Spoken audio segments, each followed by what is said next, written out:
Here's meteorologist Chris Boone.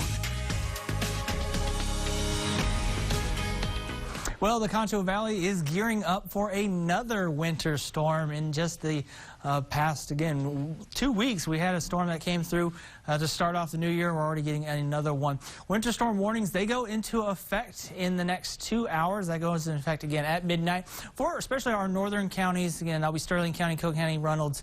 We'll get into even Concho and Tom Green County. That continues. And then we'll look at winter weather advisories for the rest of the southern parts of the Concho Valley. So again, we could still see this get extended. We'll be watching for the track of that storm system as it begins to move in. Starting to see some of that moisture move into the very edge of the Concho Valley. Still seeing plenty of that cloud coverage, but we got to zoom out just a little bit to show you what I'm talking about. Here's that area of rotation, that low pressure system that's starting to push in that colder air. So once this moisture from the south kind of combines with that cold, that's where we're expecting to begin to see that swath of snow, mostly to the north of our area.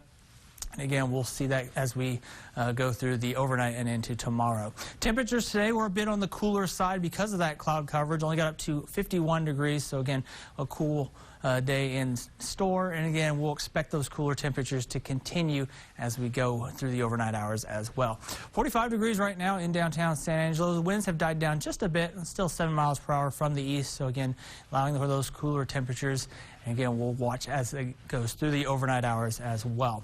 Mid-40s for much of the area, 45 in Mason, 44 in Menard, 46 and out in El Dorado, 43 one of the cooler spots in Sterling City. So we'll see that cooler air start to move in from the northwest at first, and then it'll continue to spread across the area. Tonight, getting down to the lower 30s, 33 our overnight low. We'll see rain start off at first. Again, that'll be about the midnight time frame. About a 70% chance still with those easterly winds. And then about by 3 in the morning, we'll start to see that rain transition to snow, and then that becomes a more of a widespread snow event expected, with our highs only getting into the mid-30s. So we're not going to see a lot of increased temperatures as we go into tomorrow as well. Looking at the upper level pattern, here's that upper level low that's supporting all that snow. Again, that moves through our area on Sunday. By the beginning of next week, that starts to move off towards our east and will allow us to warm up as we get past this snow event. But first, we got to get through the snow event at first. Again, temperatures, we'll be looking at lower 30s to start off your Sunday. And again, we're not going to see that big warm up that we would normally see during the afternoon hours. That cold air is going to basically offset it, and we'll be right close to the freezing mark for much of the day tomorrow, and that allows for that snow to really begin to accumulate, especially in our northern counties where it's going to be even colder. So then we'll look at the timing for all this. Again, we're seeing that moisture moving in right now, kind of on the radar. So increased cloud coverage. As we time it all out, we'll see scattered showers become more widespread after midnight. And then again, by Sunday at 4:30, we'll start to see that really push of cold air. We'll see that rain transition to more of a snow mix. And again, starting in the northern counties and then transitioning later in the snow or in the southern counties. And that's going to allow for those lower snow totals in our southern counties. And then by Sunday afternoon going into the lunchtime hour, we should be more of a full snow event, and then things will start to clear out going into Sunday evening before we still hang on to some of just the lingering cloud coverage for Monday. So again, that's kind of what we'll be thinking for as far as the snow totals go.